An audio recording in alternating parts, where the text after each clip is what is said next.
Welcome. This is Astrology Insight Now, a weekly forecast program with astrology and other ways to help you make the most of your week and to heighten confidence for daily life. It's run by Pamela Cuccinell, that's me, the astrologer, and I invite you to find out more about my work at insightoasis.com. I look forward to your joining us every week.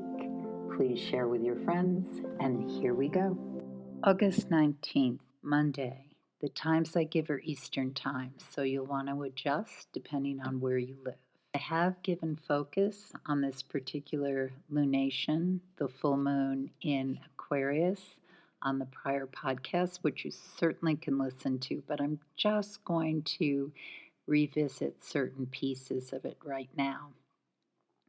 One is that prior to today, we had the faster moving Mars getting into square with Saturn, but also conjunct Jupiter. So what does that mean? Well, Jupiter wants to make everything bigger. Jupiter is reflective of the god of the skies and the all-powerful sense of I want to know more, I want justice, I rule everything. The world is expansive and it's for the taking. So it's a very big energy. It can be very generous. It's not really big on moderation. And with Mars, there was a lot of push. So what happens today, even though Mars has moved slightly on, it's what we call separating from this conjunction with Jupiter, is we still have this big energy Jupiter, this big sense of possibilities. But that is in direct square with Saturn. And Saturn is the energy that's got to do with what restricts us, what pulls us in, what disciplines us, how responsible are we? Do we commit to something? What are we afraid of? Because nothing limits us as much as fear. So when Saturn and Jupiter are in what we call hard aspect, in this case a 90-degree angle from our perspective here on Earth, what's happening is we've got friction. We've got two forces at odds with one another. And we see these planetary energies as a place of authority within us. The Jupiter part is possibilities, learn more, expand, take more. The Saturn piece is about show up, limit yourself, keep to yourself. It depends energetically what is going on with you personally, how you read these energies. In the end, the ideal is that we claim these pieces of self, and that voice that says, show up, be responsible, limit yourself, you're controlling it, you're determining it. It's not what someone necessarily tells you should be doing, but it's your sense of what you're committed to and what you really hold goals for. And with Jupiter, it's how much do you want to expand? How much do you want to grow? So the potential of this full moon is very, very powerful, but it challenges us because what is it that we want to take that responsibility for? And ideally, how are we able to express our voice within the collective, within the community? Because the Leo sun is lighting up that moon in Aquarius. So each one of us wants, ideally, to have our sense of self shine within the people who we want to be recognized by or who have an impact on a greater humanity. And that can be as big or as small as a fishbowl or an ocean. It depends on the person. And this is a very dynamic full moon day. moon is full, what's happening is the sun is lighting it up, even though, depending on where you are, it's night and you're just looking at the moon. This particular moon is called a SuperMoon, which was named by an astrologer, Richard Nolle, years ago. And what it means is that the moon is at its closest place in orbit to the Earth. So whether it's new or full, of course, when it's full, we can see it.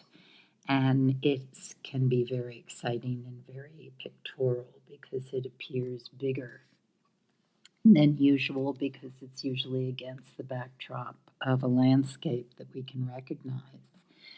And this particular supermoon is also known as a blue moon because of where it falls in the season, and it has a lot of magical resonance about it, certainly online. Oh, it's a blue moon, supermoon, and it won't actually be blue, although perhaps if you're in a cloudy area and it's cool or foggy, it may appear so, but it's more just to say it doesn't happen often.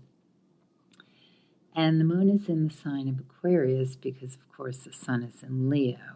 And this Aquarius moon always brings a lot of attention to what is it we are doing within community, the overall umbrella of the humanity that we acknowledge. That could be the whole world, it could be your neighborhood, it could be a club, it could just be your family members.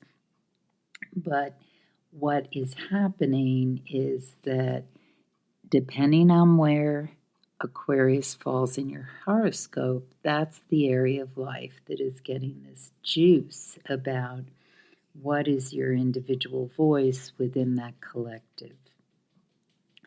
Now, the thing about this particular full moon in Aquarius is that there is a lot of friction.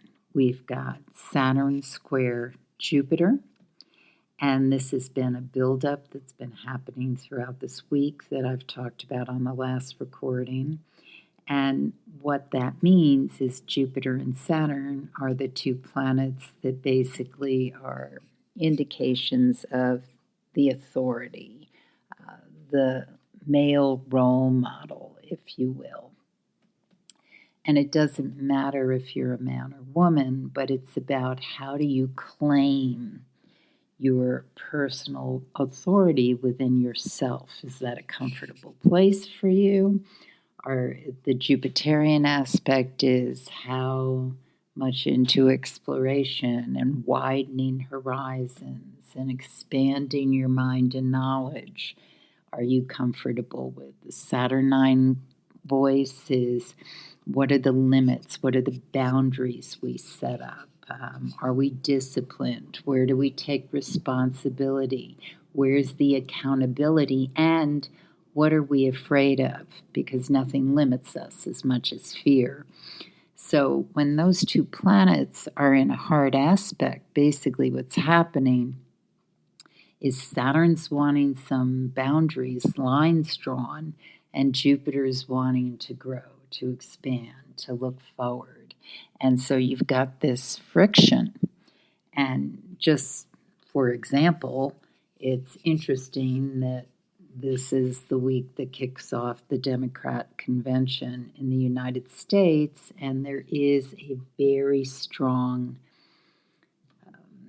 platform with the parties about who is towing the line and what is the status quo and what is more progressive and about change and creating different structures. So timing-wise, this is a really interesting full moon that opens up this particular point in time where voices, individual voices, are stating their truth or their opinions within the wider community. And that is very perfect for the moon in Aquarius. What it's telling is just how much tension is happening on this day. The other things that happen is we've got a picture between Sun and Uranus, so a lot can happen, especially midday. The times I give are Eastern times, so you're going to have to adjust depending on where you live. There's also a picture in the sky between Venus and Saturn. Venus being love and beauty and money, and of course women, and Saturn being status quo, limitations, authority, how it's always been. So we've got a lot of tug of war activity on this particular day, and the full moon by its nature is polarized. It's the sun in opposition to the moon. However, the ideal of using a full moon energetically is to integrate the energies, because the sun represents the self, how we want to shine in this lifetime. And the moon is emotional expression. It's also symbolic of the soul energy. What do you really feel? What are those intrinsic pieces of you that are so important to articulate, but maybe not as easy? And so when we integrate those two pieces of the psyche of expression, then we have this lovely fusion of how we balance what may feel like disparate energy, but it creates the whole. Each piece is integral to the whole.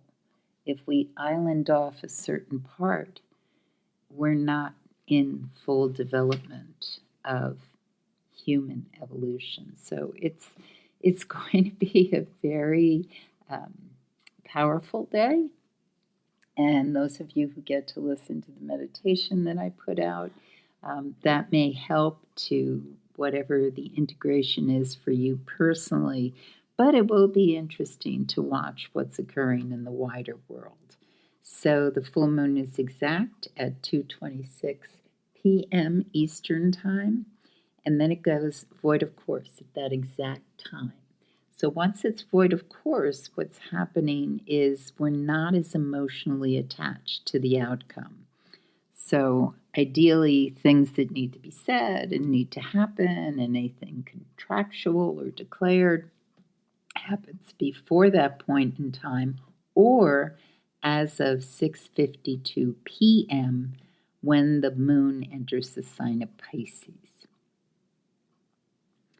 Once the moon is in Pisces, then we've got a couple of days of really sinking into this delicious energy that's about creativity, spiritual connection, things that have to do with, in its highest manifestation, Pisces is the highest manifestation of love. And so it has this wonderful energy that's about the connectivity that brings us all together in this wonderful universal unconscious, where one person can think one thing and across the planet another person is thinking the same thing, and there can be this charge of ramping up something that ideally is a beautiful expression. So we have the opportunity to really ramp up energetically what makes us sing, what makes us feel that sense of obtainment and creating something that goes beyond what we already know. And it can be a lovely evening, harmonious, music, art, all these things are highly aspected at this point in time. And as I said, spiritual meditative connection. Tuesday the 20th, more of the same of that. What's interesting is in the evening especially, there's a real strengthening of responsibility and commitment, which will declare itself, stand up against things that feel like they may be too much or too fractured. How do we absolutely establish clear goals and not get too in the weeds or distracted by things that, well, what about this and what about that? I mean, ideally, there's a real thrust towards linear movement in a certain direction.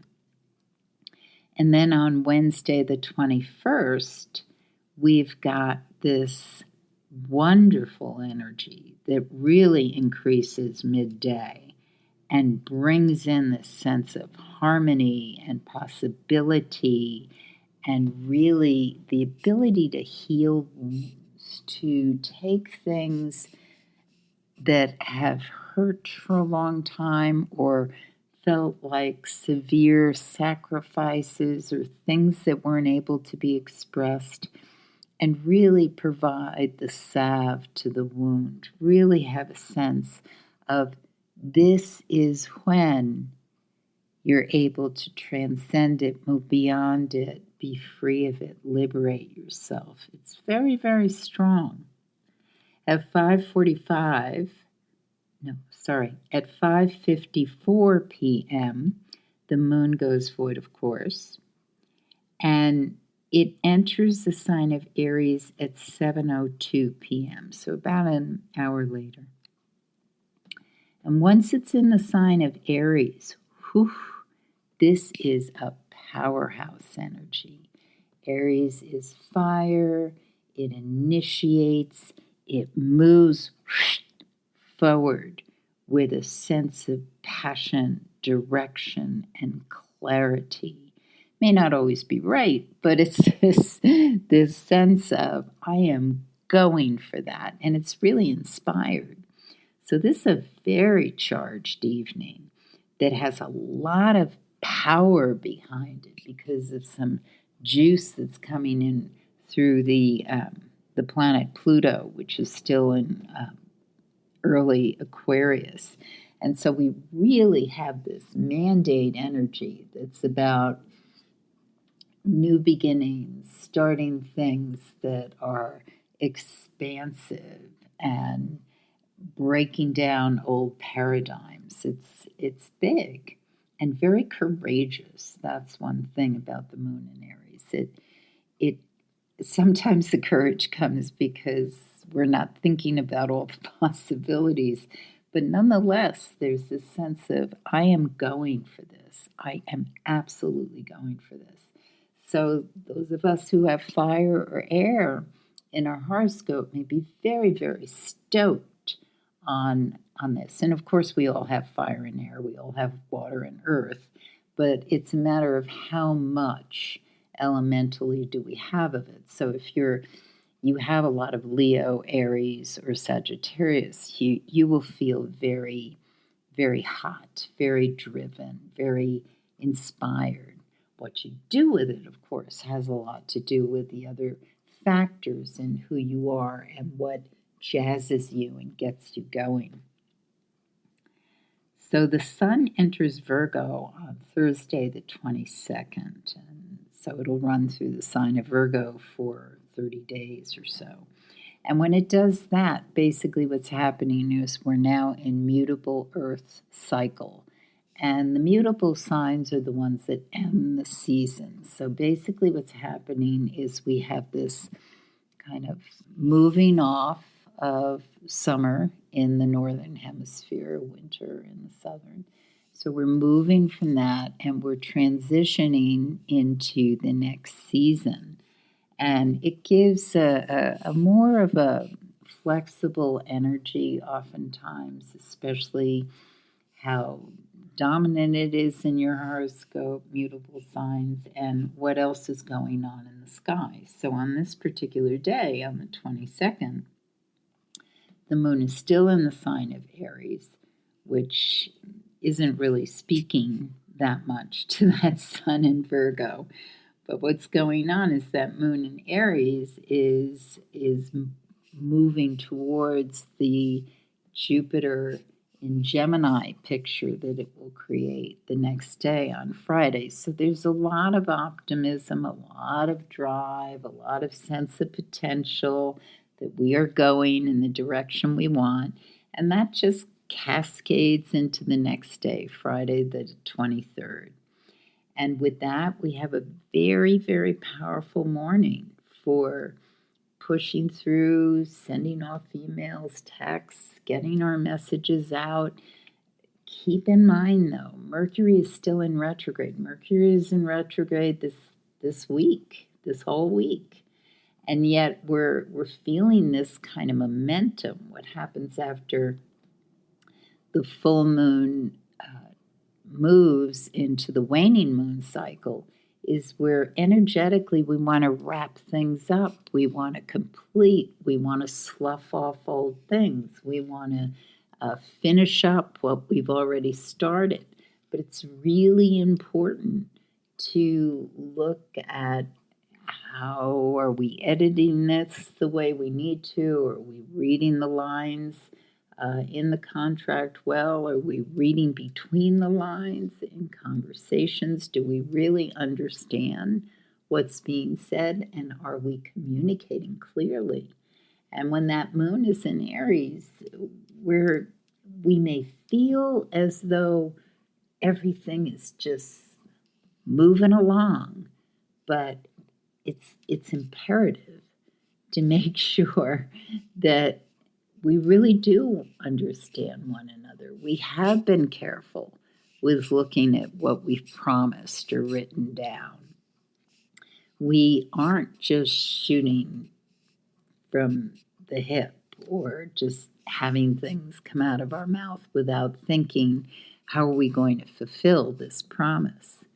And so these things are very important, especially if we look at a wider range, as I mentioned, with the convention that goes on in states. Just keep your eye on, are there Mercury retrograde snafus? And are they just, the teleprompter didn't work, or this didn't come off the way it was intended? However, what's being said, what's being processed, what's being heard? Are people communicating effectively? And they may well be if they've done their homework. So the moon goes void, of course, at 8:44 a.m. on August 23rd. And it doesn't enter the sign of Taurus until 8 p.m. So that's almost 12 hours of a void, of course, moon. So what does that mean? Well, what it means is that this is a good day to finish things up, to especially edit well, make sure you've processed what you needed to do, shelve things that you don't want to be carrying any longer, and finish up, because moon void, of course, is a good time to work on things already in motion. Once the moon enters Taurus, we have a lovely weekend. Lovely weekend for relaxation. There might be a little bump in that early evening on Friday, little friction, power struggle. Somebody who wants, to stay a little later at work, get something else done. Might even be the voices in your head telling you what to do. You decide what to do with it. It's going to pass, and don't let it ruin what should be an absolutely wonderful, regenerative weekend, because it absolutely can be. That moon is in the sign of Taurus. It eventually makes a lovely picture with Neptune. It's really about absorbing beauty, sinking into the pleasures of life, savoring nature, savoring tastes, listening to music. Colors are enhanced. Be comfortable, be cozy, and be kind to yourself and to the people around you, and you will have a fantastic recuperating weekend after what may well have been a very dynamic week. On the 25th, I will mention that the high energy time for creative productivity is as of mid-morning through when that moon goes void, of course, at 9:40 p.m. Really, really delicious. However you spend this day, it's a day to be grateful for, to savor, and to really, really appreciate. The moon enters Gemini, 11:04 p.m. Once again, before that moon enters Gemini, it can be a very restful, calming, reflective evening. Early to bed is probably ideal because once that moon enters Gemini, people may be hopping on their computers, staying up later than they intend. And unless you're a person who makes that a regular practice, it's probably better to wind down early. You have been listening to Astrology Insight Now. Please share with your friends, and if you'd like to make a donation, you can do so at astrologyinsightnow.com. Have a stellar week, and we hope to see you next time.